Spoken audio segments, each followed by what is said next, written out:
എപ്പിസോഡിന്റെ opening സീനിൽ ആ കമബക്ക island അതായിരിക്കും കാണിക്കുക. അവിടേക്ക് വന്ന കോമയ്ക്ക് അവിടെയുള്ള എല്ലാവരും ചേർന്ന് ട്രീറ്റ്മെന്റ് ഒക്കെ കൊടുക്കുകയാണ്. അവരാണെങ്കിൽ അവന്റെ ബോഡിയിൽ ഒരുപാട് വയറൊക്കെ കണക്ട് ചെയ്ത് അവനെ ബാക്ക് ടു നോർമൽ ആക്കാൻ ശ്രമിക്കും. പക്ഷെ അതിന്റെ ഇടയിൽ കോമ അവൻ ഞെട്ടി എഴുന്നേറ്റ് അവിടുന്ന് ഓടാനായിട്ട് ശ്രമിക്കും. ചുറ്റുമുള്ളവരെല്ലാവരും അവനെ തടയാൻ ശ്രമിക്കും. പക്ഷെ അല്പദൂരം ഓടി ഒരുപാട് വയേഴ്സൊക്കെ അവൻ തട്ടിത്തെറിപ്പിച്ച് അങ്ങനെ വീണ്ടും അൺകോൺഷ്യസ് ആയി താഴേക്ക് അടിച്ചു വീഴും. അതിനുശേഷം വീണ്ടും എഴുന്നേറ്റ് അവൻ ആ റെഡ് പോർട്ട് ലക്ഷ്യമാക്കി ഓടുകയാണ്. ചുറ്റുമുള്ളവരെല്ലാവരും അവനെ കണ്ട് പേടിച്ച് ഓരോ ഭാഗത്തേക്ക് ഓടും. സത്യത്തിൽ സെലസ്റ്റിയൽ ഡ്രാഗൺസ് ഫേവറബിൾ ആയ രീതിയിലാണ് അവനെ ഫോം ചെയ്ത് വെച്ചിരിക്കുന്നത്. അതുകൊണ്ട് തന്നെ അവൻ വീണ്ടും വീണ്ടും അവിടേക്ക് തന്നെ പോയിക്കൊണ്ടിരിക്കുകയാണ്. അവനാണെങ്കിൽ ആ മറി ജോയ്സിലേക്ക് എത്തേണ്ട താമസം ചുറ്റുമുണ്ടായിരുന്ന നേവി സോൾജേഴ്സ് അവർ ഉച്ചത്തിൽ വിളിച്ചു പറയും. ആ കോമ അവനിവിടേക്ക് തിരികെ എത്തി.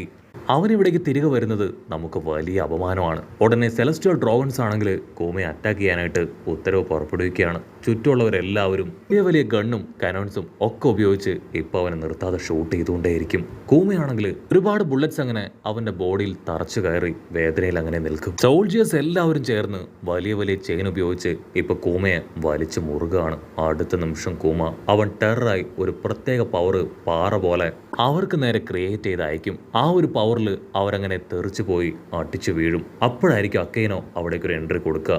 അന്ന് റവല്യൂഷണറി ആർമിയിലെ ചില കോമാളികൾ ഇവിടെ വന്ന് ഒരുപാട് കാര്യങ്ങൾ ചെയ്തു. ഇപ്പൊ നീ ഞങ്ങൾക്കെതിരായിട്ട് തിരഞ്ഞിരിക്കുകയാണല്ലേ, നീ ചെയ്തത് വലിയ തെറ്റാണ്. അക്കൈനോ അത് പറയുന്ന അതേ സമയം തന്നെ ചില സെലസ്റ്റിയൽ ഡ്രാഗൺസ് അവരാണെങ്കിൽ ഇപ്പൊ അക്കൈനോട് നശിപ്പിച്ചു കളഞ്ഞ ഫുഡ് ഐറ്റംസ് എല്ലാം തന്നെ റീസ്റ്റോക്ക് ചെയ്തോ ചോദിക്കും. അപ്പോൾ വേറൊരു സെലസ്റ്റിയൽ ഡ്രാഗൺ ആണെങ്കിൽ അവനോട് ദേഷ്യപ്പെടും. നീ ഇത് കാണുന്നില്ലേ, ഇവിടുന്ന് കടന്നുപോയ ആ അടിമ കോമ അവൻ വീണ്ടും തിരികെ എത്തി ഇപ്പൊ നമ്മളെ തന്നെ അറ്റാക്ക് ചെയ്യാണ്. സോ ആദ്യം ഈ പ്രോബ്ലം ആണ് ഇവർ സോൾവ് ചെയ്യേണ്ടത്. ഇവിടെ അക്കൈനോയ്ക്കാണെങ്കിൽ നന്നായിട്ട് അറിയാം കോമയുടെ പവർ എന്താണെന്ന്. ഇത്രയും കാലവും കോമ അവരുടെ അണ്ടറിലായിരുന്നു. അതുകൊണ്ടാണ് അവന്റെ ജീവന് യാതൊരു കുഴപ്പവും ഉണ്ടാവാതിരുന്നത്. സെലസ്റ്റിയൽ ഡ്രാഗൺസ് അവനൊരു സ്ലേവ് ആയിട്ട് ഉപയോഗിച്ചു.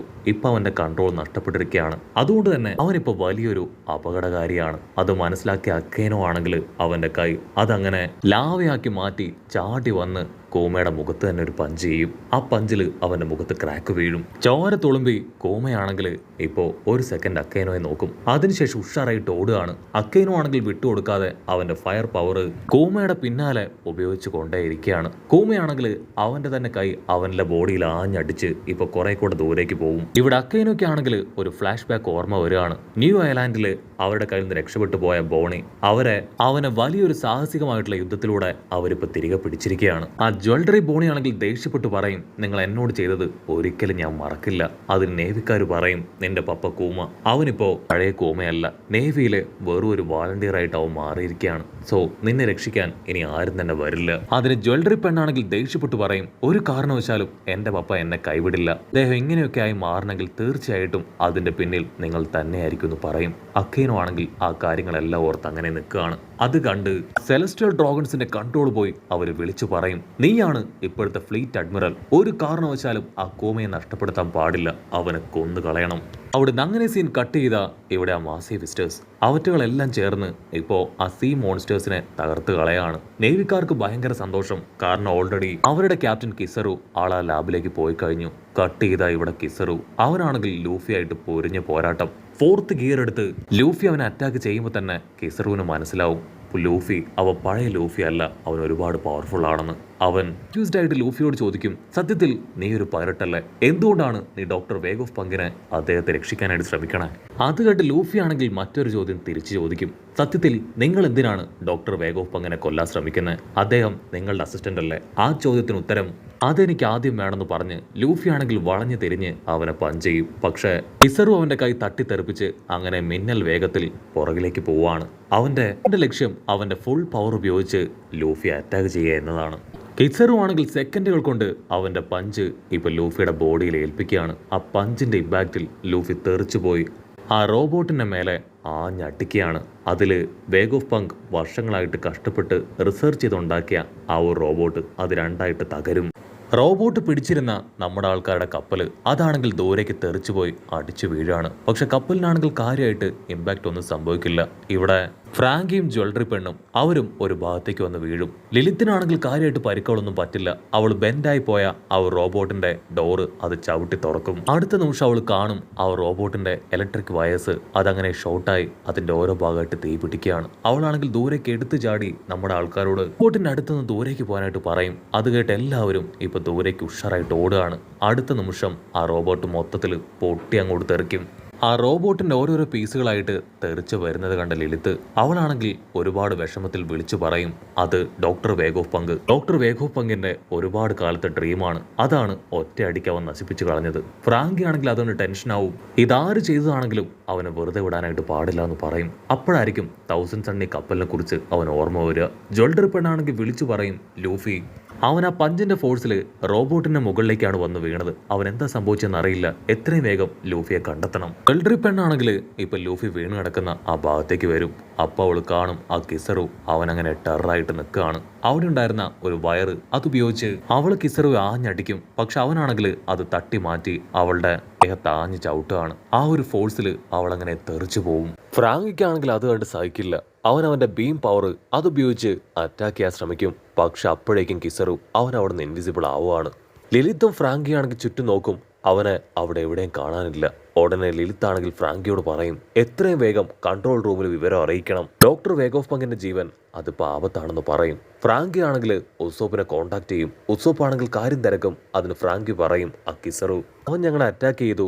ജ്വല്ലറി പെണ്ണിനും ലൂഫിക്കും പരിക്ക് പറ്റിയിരിക്കുകയാണ്. അവൻ അവിടേക്ക് എത്തിയോ? ഉടനെ ഉസോപ്പ് ആണെങ്കിൽ അവിടെ മുഴുവൻ ചെക്ക് ചെയ്യും. ഇവിടെ കുഴപ്പമൊന്നുമില്ല, ഇതുവരെ അവൻ ഇവിടേക്ക് എത്തിയിട്ടില്ല എന്ന് പറയും. അതേസമയം ഡോക്ടർ ആണെങ്കിൽ ഹാപ്പി ആയിട്ട് യാഹൂ യുറേക്ക ഞങ്ങളിത് കണ്ടുപിടിച്ചു എന്ന് പറഞ്ഞ് അങ്ങനെ ഷെയർ ചെയ്തുകൊണ്ടിരിക്കുകയാണ്. അവർ ഒരുപാട് നേരത്തെ കഷ്ടപ്പാടിനൊടുവിലായിട്ട് ഇപ്പോൾ ആ ഒരു ഡോമിന്റെ പാസ്വേഡ് അത് ക്രാക്ക് ചെയ്തിരിക്കുകയാണ്.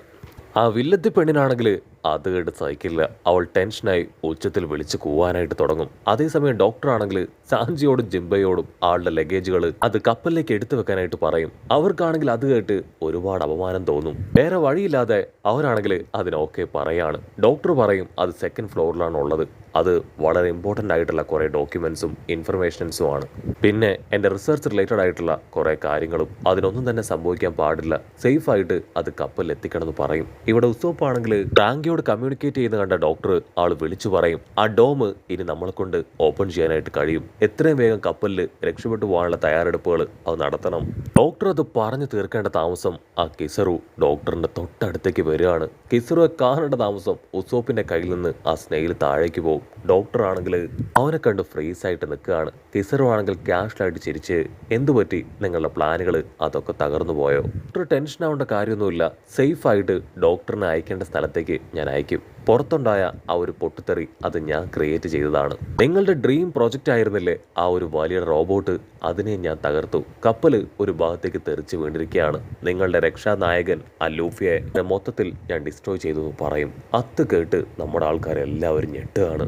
സത്യത്തിൽ ഇതൊക്കെ ചെയ്യാനായിട്ട് എനിക്ക് ഒരുപാട് വിഷമമുണ്ട്. പക്ഷേ എനിക്ക് വേറെ വഴിയില്ല, ഇത് ചെയ്തേ പറ്റൂന്ന് പറഞ്ഞ് അവനങ്ങനെ ഡോക്ടർക്ക് നേരെ കൈ നീട്ടും. അപ്പോൾ വലിയൊരു പൊട്ടിത്തെറി ശബ്ദം അവർ കേൾക്കുകയാണ്. അതിനുശേഷം ഒരു ഡ്രം ശബ്ദവും എല്ലാവരെയും ഞെട്ടിച്ചുകൊണ്ട് ഇപ്പൊ നമ്മുടെ ലൂഫി അവനാണെങ്കിൽ ആ ഒരു ബാരിയർ തകർത്ത് അവന്റെ 6th ഗിയർ എടുത്ത് താഴേക്ക് ഒന്ന് വീഴുകയാണ്. നോ, ആ ബാരിയർ അത് ഭയങ്കര ചൂടാണെന്ന് പറഞ്ഞ് ലൂഫി ആദ്യം ഒന്ന് വേദന കൊണ്ട് പൊളയും.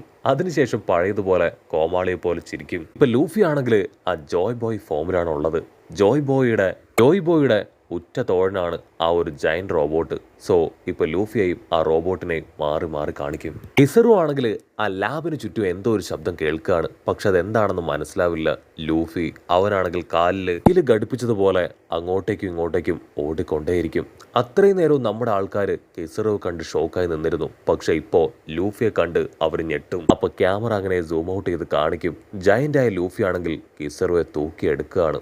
വാവ്, ആ ഒരു ബാരിയർ ക്രോസ് ചെയ്യാൻ കഴിയുമെന്ന് നിന്നിലൂടെയാണ് ഞാൻ മനസ്സിലാക്കിയത്. നിന്നെ പാഠം പഠിപ്പിക്കാനാണ് കിസറു ഞാൻ ഇവിടേക്ക് വന്നതെന്ന് പറഞ്ഞ് ലൂഫി അവനെ നോക്കി ചിരിക്കും. അടുത്ത നിമിഷം വർഷങ്ങളായിട്ട് ഡീആക്ടിവേറ്റ് ആയി കിടന്ന ആ ഒരു റോബോട്ട് അതങ്ങനെ പതിയെ ഓണാവുകയാണ്. അങ്ങനെ അവിടെ വെച്ച് ഈ ഒരു എപ്പിസോഡും അവസാനിക്കുന്നു.